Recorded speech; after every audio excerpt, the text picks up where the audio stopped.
Welcome back to Society Case Files. My name is Robert, and today I want to talk about the game Vampire the Masquerade Bloodlines 2. It's a mouthful. If you like this kind of content and you want to see more, please subscribe to the channel. Hit the notification bell. Otherwise, let's dive right in. So, Vampire the Masquerade Bloodline was one of my favorite games of all time. And it's a no-brainer why. I'm a ridiculously stupid fan of vampire stuff, so it just makes sense that I was one of the 100,000 people that bought it when it came out. It was considered a commercial failure. It did get some high praise, but it had a lot of technical issues. There was a lot of bugs. A lot of things happened. And so, honestly, I kind of get why people weren't super thrilled with it. And for as much as I really loved the game, I will admit there were some problems. I mean, you could kind of see what they wanted to do. It had a lot of ambition, but ultimately it felt like they released it too soon. There was just some things that needed to be done. Some of the storylines were a little bit truncated and quick, and ultimately there was just skills that were pointless, and I don't know, all around it needed help. But despite that, there were so many cool things. The fact that you could play a Malkavian and your text was all crazy and you had insane things to say to people, and all of the clans played a little bit differently, and there was different dialogue options and just cool stuff. And then it had one of my favorite levels in history, which was this awesome haunted house that quite frankly scared the hell out of me. And at one point it was quite funny because something happened, a whole bunch of stuff flying around the room and some knives flew at me, and I fled down the hall, and I'm like, wait a minute, I'm a freaking vampire. Why am I scared of stupid ghosts? But despite that, it still got me. It was awesome. So it's easy to say I absolutely loved Bloodline. Now, the promise of Bloodlines 2 was pretty exciting. And it was supposed to come out around the same time as Cyberpunk 2077, which back then, when that was about to happen, I was actually weighing which one I wanted to play. Was I going to do Cyberpunk or was I going to do Bloodlines 2? Probably was going to do them both no matter what. But they were so close together, I was kind of like, I don't know, which one do I want to dedicate time to first? And I actually determined that it was going to be Bloodlines 2. Back then, it looked like a really awesome product. Just the stuff we had seen was really, really cool. And the narrative was neat too. Now, I read up on this, so it could be wrong. But what I read suggested that in the original version of Bloodlines 2, you were going to basically be a character who was inadvertently turned. You're a thin blood, and you kind of climb up and, go through a clan and learn about what it's like to be a vampire, learn what it's like to lose your life and become part of this undead universe. There was all these factions, the Camarilla, and on and on and on. Anyway, that's what it was supposed to originally be. So the Paradox acquired White Wolf, which allowed them to make a new Bloodlines. And then this studio came out. I think it was Hardsuit. Correct me if I'm wrong on that. And then they were able to pitch a game with the original writer, and they got accepted. They started work on it. It sounded like it was really close. Then a bunch of fiascos kicked in. We lost the lead writer, lost some other people. Scandals happened, and it just went into limbo. We heard nothing. And once that limbo happened, it looked like it was done. In fact, I was convinced that it was canceled. I was really sad because I was very excited for this game, especially the way it sounded. Open world, Seattle, run around, be a vampire, a little bit more depth. Maybe the vision they wanted for Bloodline, which kind of had this sort of Elder Scrolls in the modern day feel where there's side quests and people to encounter and all kinds of stuff. And then it sort of sat for a while.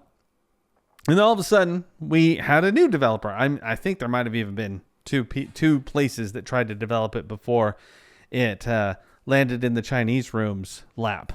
And now we're seeing some hands-on. It's going to come out in October. And I've got to be honest. The footage that I have seen and the hands-on stuff I'm hearing about is very disappointing to me. The fact that they have reduced the number of clans. They didn't even have the original clans from Vampire the Masquerade. They're not all represented.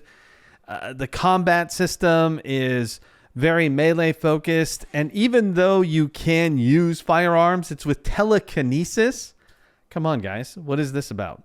You know, in the other game, you did have guns. You had guns and swords and knives, and you held them, and it was first person. This game is also first person. There's plenty of ways to make people wield weapons in games now. I don't get why the characters like hovering their hand and throwing knives with the power of their mind and shooting guns in the same way. It's very cheesy, and it makes zero sense. And that's just one of the many things about it that made me go, what is happening here? And now, again, I only read about that thing with the Thin Bloods, so I cannot confirm or deny if that's all true. But the news story is that you're like some elder character who has basically woken up, and lo and behold, you've got a voice in your head from some other vampire who's dead. What does that sound like? It's almost like Cyberpunk succeeded. They're like, screw that other story. Let's just remake that. Let's just get some dude who's basically like Johnny Silverhand. I think he's even roughly about the same. It's not quite as long ago, but I mean, the character in your head in this vampire game is from the 20s.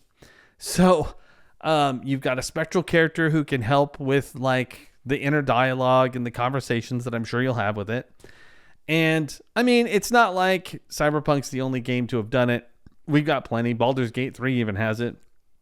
But it does seem so tacky that they were going to come out the same day as Cyberpunk and they just cop out and add this element.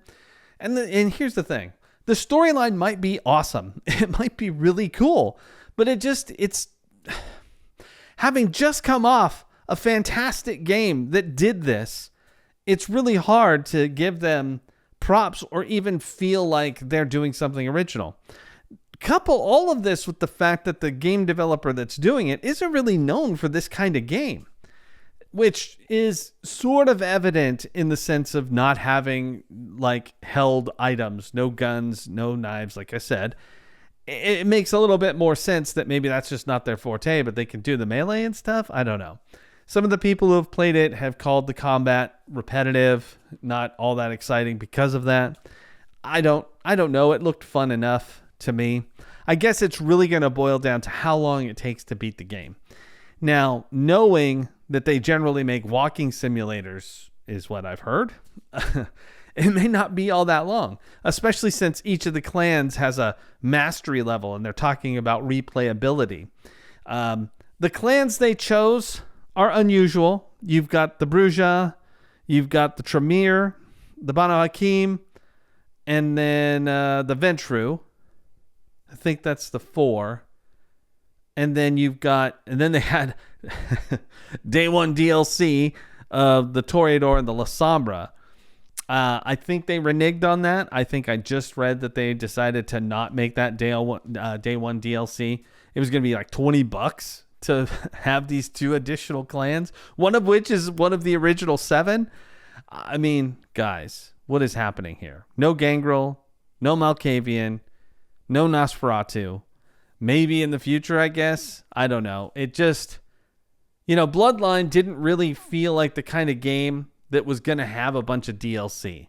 They could have, I guess, tried to throw in some things like additional stories or something, but that wasn't really an era where that was happening as much, I don't think. But now, who knows what they're going to patch in? Maybe they'll add some more storylines. Maybe they'll add the clans and you can play the game again. I have no idea. I haven't seen How Long to Beat yet. I'm starting to feel like it's not going to be a super long experience. I'm thinking maybe 20 hours, maybe 14. I don't know. But just based on sort of the combat style and stuff, how long do they really expect you to go through with that? Eventually it's going to get tiring and you're going to just want it over with. Especially since I have heard one of the people who played it put it on a harder difficulty and the enemies start sponging up damage big time. I mean, I don't know if they're human or not. I didn't really notice. There wasn't anything to indicate they were supernatural. If they're vampires, I get it. If they're humans, that's silly. So I guess we'll see in that front. The final thing I really want to criticize, though, is that in some of the footage I've seen, the graphics aren't even that great. Like, there's this dude, the sheriff, in a scene. It's a cut scene. and the sheriff jumps off of this canister or something and lands. And it's honestly not that great. It didn't look good.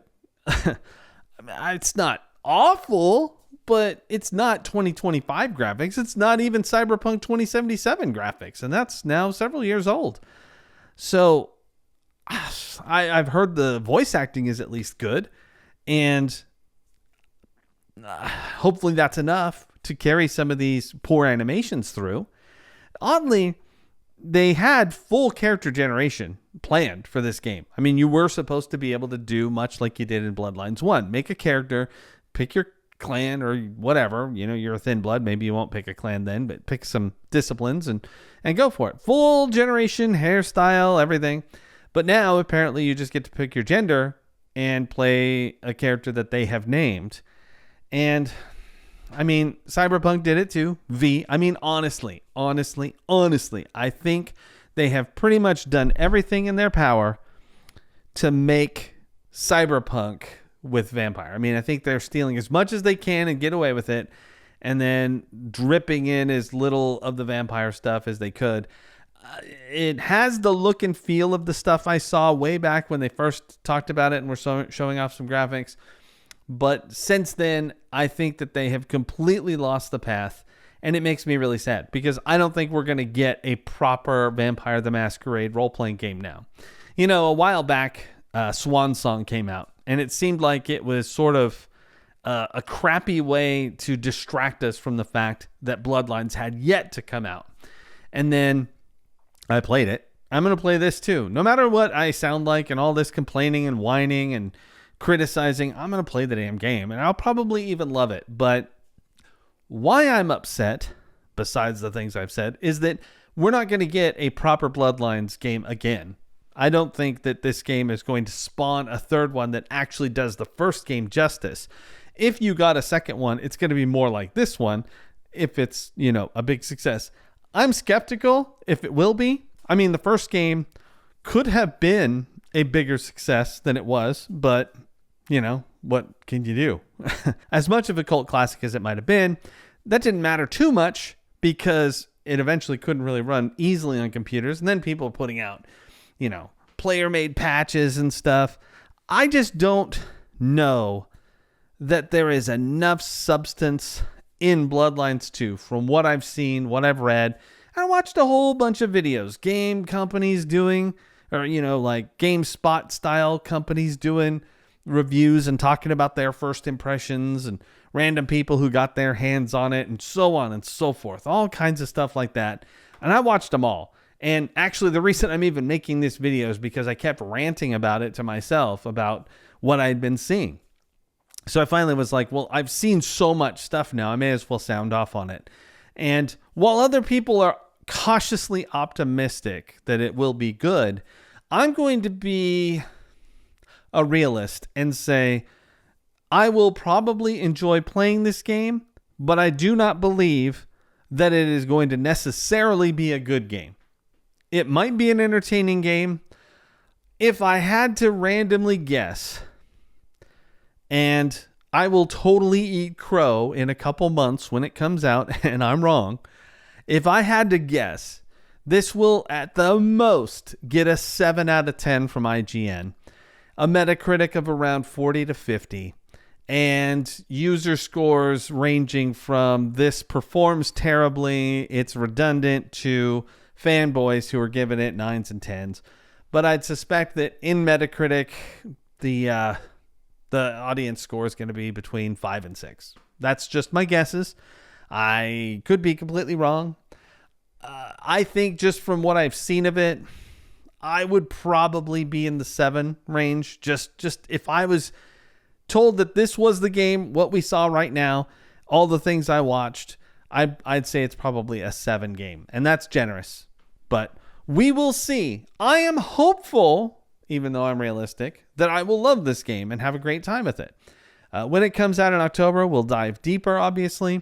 But right now, my impressions are, I think that rather than announce this in the state it's in and try to become the most hated game company in the year by trying to charge $20 for a couple clans, They probably should have quietly canceled it way back when they let all those people go who were the original architects of the Bloodlines 2 game series.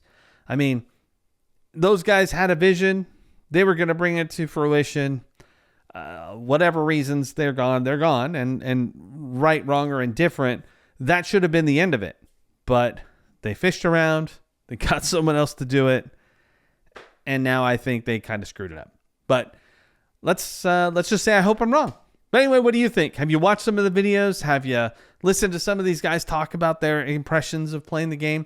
Let me know in the comments. I'd love to hear from you. Did you like Bloodline 1? Are you like a fan of it and we're looking forward to 2? Are you dissuaded by what you've seen? And how do you feel about that freaking day 1 DLC nonsense? Let me know. We'll talk about it. But this is Robert with Society Case Files, signing off.